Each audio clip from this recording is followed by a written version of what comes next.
sur le podcast Bien dans ta boîte, je suis Laura Besson, coach, formatrice et autrice. Sur ce podcast, seul ou avec mes invités, on parle psychologie et entrepreneuriat, car je crois que le savoir, c'est la liberté. Celle de devenir libre, autonome, responsable et acteur-actrice de ta vie et de ton business. Ici, on explore les défis de la régulation émotionnelle, des relations et de l'identité professionnelle, tout en découvrant des solutions pratiques pour trouver ta place sur le marché et dans ta vie. Bonne écoute.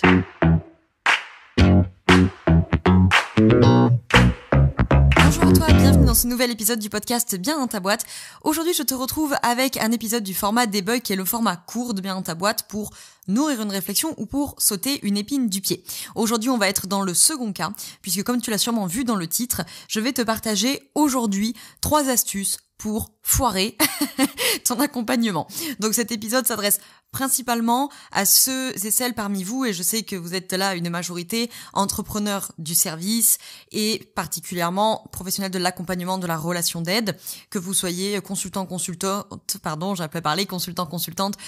que vous soyez coach de vie, coach business, coach reconversion pro, je ne sais quoi, les thérapeutes en tout genre, les formateurs, les formatrices, bref, qui accompagnent des humains. Et je sais que la grande partie d'entre vous, c'est le cœur de votre métier, ou alors c'est un petit peu en périphérie. Je pense peut-être parmi vous à ceux qui peuvent être graphistes, par exemple, où c'est pas directement votre cœur de métier d'accompagner des gens, mais où nécessairement, en fait, ça fait partie de la prestation, de l'accompagnement que vous faites pour connaître les valeurs, pour connaître les envies, bref.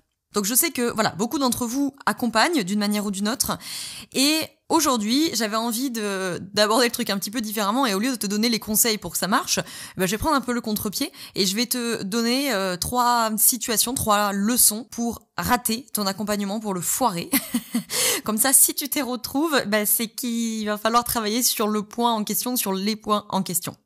Je te fais aussi, bien sûr, cet épisode dans le cadre de la 5e promo du programme Apprendre à être accompagnant ou accompagnante, qui est un programme focalisé sur la posture et dont la 5e promo attaque le 27 février, donc tout bientôt, là, dans un bon mois.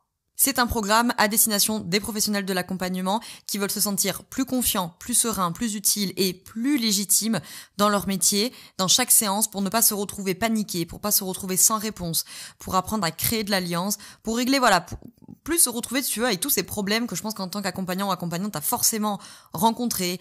Le bénéficiaire qui fait pas le travail interséance, le bénéficiaire qui a du mal à te faire confiance, celui qui est complètement déresponsabilisé, et quoi que tu fasses, il s'engage pas dans le travail, c'est toujours la faute des autres, voilà, tu connais, ce genre de situation.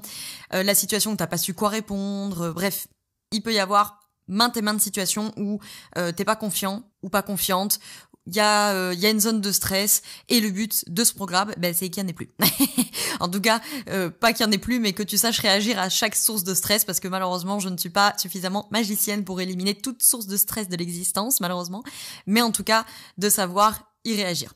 Alors, le premier truc que j'ai à dire, c'est que, j'ai oublié de te préciser, que si la formation t'intéresse, je te mets dans la description le lien vers la formation et le lien vers l'appel découverte, qui est gratuit, bien sûr, pour que tu puisses me poser toutes tes questions, qu'on voit ta situation et qu'on voit surtout si la formation, elle est faite pour toi. Et si tu souhaites, du coup, réserver ta place pour cette 5e promo, déjà. Alors, le premier truc, la première leçon, entre guillemets, que je pourrais te donner pour foirer ton accompagnement, c'est de le foirer dès le début, voilà, comme ça au moins, au moins c'est fait, c'est de foirer ce qu'on appelle l'analyse de la demande. Alors, concrètement, c'est que quand ton bénéficiaire vient vers toi, via un appel découverte, via une session découverte, via une première séance, il arrive avec une demande, qui est sa demande d'accompagnement. Je veux me sentir mieux dans mon corps, je veux avoir des relations amoureuses plus épanouies, je veux gagner 15 000 € de chiffre d'affaires par mois, bref. Il a sa demande. Or, tu n'es pas sans savoir que c'est assez rare qu'un bénéficiaire débarque avec une demande qui est très claire, qui est impeccablement formulée et qui ne demande aucune précision. Donc évidemment, le premier moyen de foirer l'analyse de la demande, c'est déjà de valider l'accompagnement avec une demande qui est bancale. Alors je te refais pas tout un laïus sur la demande, je vais te mettre dans la description un lien vers un autre épisode où je traite de l'appel découverte en entier et où je te fais le point sur les différents types de demandes, et notamment un épisode également sur la demande ambivalente, parce que ça, c'est une problématique très spécifique que je sais, en tant qu'accompagnant, vous rencontrez beaucoup. C'est en gros le bénéficiaire qui dit « Moi, je veux que tout change, mais je veux rien changer. » Donc voilà, si déjà on valide l'accompagnement avec une demande qui est diffuse, qui est pas claire, qui est ambivalente, ou, pire des cas, qui est autre, c'est-à-dire qui relèverait d'un autre professionnel que toi, là, déjà, on est bien parti pour que ça se passe pas très bien. Dans cette analyse de la demande, il y a le fait aussi de ne pas montrer assez de porosité dans le problème. Ça veut dire que si dans mon appel découverte ou peu importe la forme que ça prend dans ton business, au final ton bénéficiaire il repart de ça ou de ta première séance en ayant une vision du problème comme très fermée, très rigide et que tu n'as pas su lui montrer qu'il y a des failles en fait dans ce problème. Donc sous-entendu il y a évidemment des axes de sortie du problème, ça risque de pas le mettre beaucoup en confiance et donc tu vas plomber ton alliance et j'arrête pas de le répéter ce truc-là, mais les études le montrent, 80% de la réussite du travail d'accompagnement, c'est l'alliance. Donc déjà, si on n'a pas d'alliance, j'ai envie de te dire, on est très mal barré. Les outils, c'est 8%, je fais un petit rappel comme ça, si jamais, parce que je sais que quand on est accompagnant, on est très attaché à ces outils, mais les outils, c'est pour gagner de la puissance. Quand on est accompagnant, ça rassure, ça structure le comment, mais ça répond pas à 80% du travail. Autre manière d'avoir foiré l'analyse de la demande, c'est de ne pas prendre en compte les conséquences subjectives, c'est-à-dire, alors ça c'est souvent ceux parmi vous qui sont consultants, consultantes, coach business, etc. Parce que vous intervenez sur des thématiques souvent très, entre guillemets, pragmatiques, très pratico-pratiques, une stratégie, un chiffre d'affaires, une structuration d'activité, un recrutement, etc. Et donc là, le risque qui existe chez vos confrères et consoeurs, coach de vie, thérapeutes, etc., mais généralement, ils sont un peu moins concernés par ce problème, c'est qu'au final, tu as pris en compte les conséquences objectives de ton bénéficiaire qui te dit qu'il fait pas assez de chiffre d'affaires, qui te dit qu'il est pas à l'aise dans sa stratégie, qui te dit qu'il est perdu dans son positionnement, etc. Mais peut-être que tu as mal ou pas assez pris en compte les conséquences subjectives, c'est-à-dire ce que lui, il perçoit là-dedans. Pourquoi c'est un problème pour lui? En quoi c'est un problème? Qu'est-ce qu'il projette là-dessus pour percevoir ça comme un problème? Qu'est-ce que ça lui fait ressentir? Qu'est-ce que ça lui fait penser? Quelles conséquences ça a sur, sa vie perso, sur son couple, sur blablabla. Là encore, même si toi, peut-être, après, tu feras pas l'accompagnement, par exemple, des conséquences sur le couple. Mais, par contre, ton bénéficiaire peut se sentir pas tout à fait écouté, pas tout à fait considéré dans sa globalité, et donc que les conséquences subjectives de la situation, de la difficulté qu'il est en train de vivre sont peut-être pas forcément considérées, selon lui, à sa juste valeur. Peut-être qu'à l'inverse, on n'a pas assez questionné la densité de la réalité du bénéficiaire. Ça, en français, ça veut dire je me suis un peu laissé happer par la vision qu'il a de son problème. Et je l'ai peut-être pas assez confronté, je l'ai peut-être pas assez remis en question. Alors, bien sûr, on fait ça avec beaucoup de compassion et beaucoup d'empathie. Mais ton bénéficiaire, il te ramène sa difficulté par définition à travers sa construction du monde. Donc, ce n'est pas la réalité qu'il vient t'exposer, c'est sa perception de la réalité. Donc, il faut quand même venir questionner cette densité de la réalité. Deuxième leçon pour rater ton accompagnement, c'est de ne pas avoir de but dans les relances et donc d'aller de relance en relance. Yé m'explique. Ça, je l'ai beaucoup vu dans les promos justement du programme Apprendre à être accompagnant ou accompagnante, dans les mises en pratique, où je vois celui qui est côté praticien, côté coach, consultant, thérapeute, ce que tu veux, qui relance, tu sais, qui pose des questions, il pose des questions, il pose des questions, il pose des questions. Mais au final, il y a pas vraiment de but, il n'y a pas vraiment d'objectif à ça, ou en tout cas on l'a un petit peu perdu de vue, on s'est laissé un petit peu embrouiller parce qu'a répondu le bénéficiaire, on a saisi les perches et puis je suis perdu, voilà. Je suis perdu, je sais plus où je vais. Bon, le résultat c'est que ton client ou ton patient, il se sent perdu et c'est pas très rassurant pour lui parce qu'il voit bien, ou tout du moins il sent bien, que tu sais plus où tu vas. Et pour toi, évidemment, toi tu t'es perdu dans tes relances, tu navigues à vue, t'as plus d'idée claire d'où tu veux amener ton bénéficiaire. Et c'est évidemment extrêmement angoissant pour toi, parce que là c'est un peu le moment où on se met à paniquer en mode oh là là putain je sais plus ce qu'il m'a dit, je sais plus où je vais, je sais plus ce que je veux faire, je sais plus ce que je veux dire. Bon, bref, combo gagnant pour rater la séance. Ça c'est quelque chose qui s'observe beaucoup quand on sait plus trop comment aborder la problématique. Par exemple, tu vois, si t'as déjà je sais pas moi, par exemple, tu accompagnes un bénéficiaire qui vient pour un problème, j'en sais rien moi, de procrastination, admettons, et admettons toi tu connais ce sujet, tu vois. Donc t'as l'habitude, et donc tu vas l'aborder par tes 3-4 angles habituels, par les 3-4 outils habituels, t'as l'habitude quoi, et ça marche tout le temps. Sauf que là, ça marche 99% du temps, et là tu viens de tomber sur le 1% du bénéficiaire, ça marche pas. La manière que t'as de l'aborder, ça marche pas. Donc là, ça peut être une explication, une possibilité de la prise de panique de merde, là je sais plus quoi lui dire. En fait, je sais plus quoi lui dire parce que tout ce que j'ai fait, tout ce que j'ai dit, il y a rien qui marche. Ça marche tout le temps et avec lui, ça ne marche pas. Qu'est-ce que je fais? Qu'est-ce que je dis? Où est-ce que je vais? Comment j'enchaîne? Je le vois aussi beaucoup dans les mises en pratique, je l'ai beaucoup vu dans le travail d'identification des croyances, quand vous accompagnez vos bénéficiaires à venir identifier et flexibiliser leurs croyances. Parce que là, on a vite fait, si tu veux, d'aller de question en question pour venir questionner du coup cette croyance. Et au final, on oublie l'objectif principal et initial qui était d'identifier la croyance ou de la flexibiliser. Et du coup, on a posé 1000 questions. Et on sait plus. Alors, on a ce moment de bug, là, je pense qu'on l'a tous vécu, Ce moment de bug où on est là, genre, attends. d'où je suis partie déjà là, qu'est-ce que je voulais qu'il me raconte déjà, voilà. Et là on est perdu, et ça évidemment le bénéficiaire il le sent, et ça rejoint évidemment le fait de ne pas connaître ces techniques de relance et de ne pas connaître ces techniques d'entretien qui franchement peuvent là, dans ce genre de cas, extrêmement bien te sauver la mise. Le troisième, alors il va te paraître évident, mais je t'invite à rester, écoute ce que j'ai à dire. La troisième leçon pour rater ton accompagnement, c'est de manquer d'empathie. Pourquoi je te dis reste? Parce que je suis sûre qu'en disant ça, il y en a plein parmi vous qui sont en mode genre évidemment que je manque pas d'empathie, enfin je suis accompagnant ou accompagnante. Laisse-moi te réexpliquer. L'empathie, ce n'est pas la sympathie, ce n'est pas la compassion.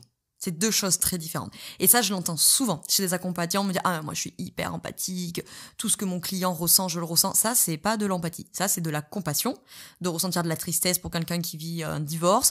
De ressentir de l'injustice pour quelqu'un qui vient de se faire licencier. C'est très bien, hein, mais c'est pas l'empathie. L'empathie, c'est la réelle capacité que j'ai à lire la problématique de mon bénéficiaire à travers ses yeux. C'est-à-dire son histoire, son éducation, son système d'attachement, sa construction du monde, sa culture, sa religion, ses normes, sa morale.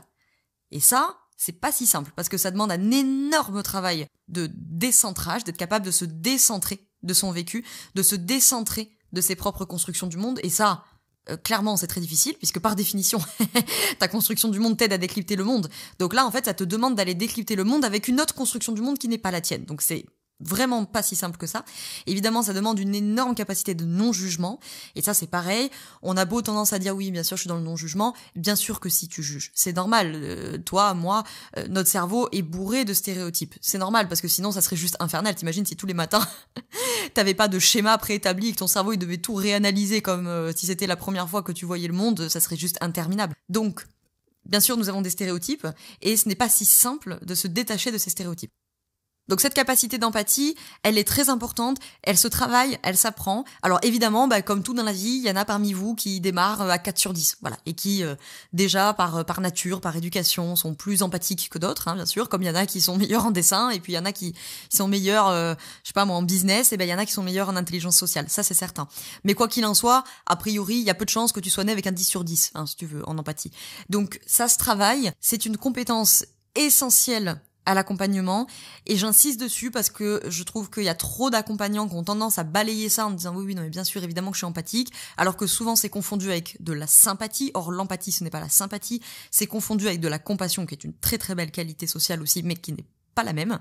Qui me disent par exemple qu'ils sont très empathiques alors qu'ils ne connaissent pas leur propre construction du monde. Donc là, ça me paraît quand même très compliqué, si tu veux, d'être capable de lire la situation avec une autre construction du monde, si déjà tu sais pas quelle est celle que tu dois abandonner pendant les minutes ou l'heure qui vient. Donc je voulais insister sur celle-ci. Et là déjà, avec ces 3 ingrédients, si on a foiré l'analyse de la demande, qu'on a manqué d'empathie, ou d'une manière générale, je pourrais dire de toutes les qualités rogeriennes, c'est-à-dire l'empathie, la congruence et l'accueil positif inconditionnel. Si pendant la séance, je manque de solidité, parce que ma théorie n'est pas assez solide, et dans la théorie, je parle de vos outils, je parle de vos connaissances, mais je parle aussi des techniques de relance, des techniques d'entretien, et bon là j'ai un bon combo pour que mon accompagnement ne se passe pas très bien. Donc écoute, avec cet épisode, j'espère que j'aurais pu peut-être t'aider, pour certains d'entre vous en tout cas, à mettre le doigt sur « Ah, c'est peut-être pour ça que je galère en ce moment avec la cliente machin ou avec le patient truc là ».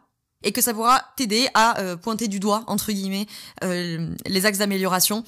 D'ailleurs, je donne une masterclass le 7 février, je te mets le lien dans la description, qui est gratuite, sur le thème de se faire confiance quand on est accompagnant. Donc on ira beaucoup plus loin, parce que les masterclass elles durent 1h15, donc on ira beaucoup plus loin sur plein de points. C'est très difficile à dire cette phrase. Je te mets le lien dans la description si tu veux t'inscrire et nous rejoindre, parce que l'inscription est nécessaire pour y assister, avoir le lien Zoom, et aussi pour avoir le replay si tu le souhaites, si jamais tu ne peux pas être là en live pour X ou Y raison. Je te remercie d'avoir écouté cet épisode jusqu'au bout. J'espère que tu auras pu mettre le doigt sur peut-être des sources de problématiques que tu rencontres en tant que professionnel de l'accompagnement.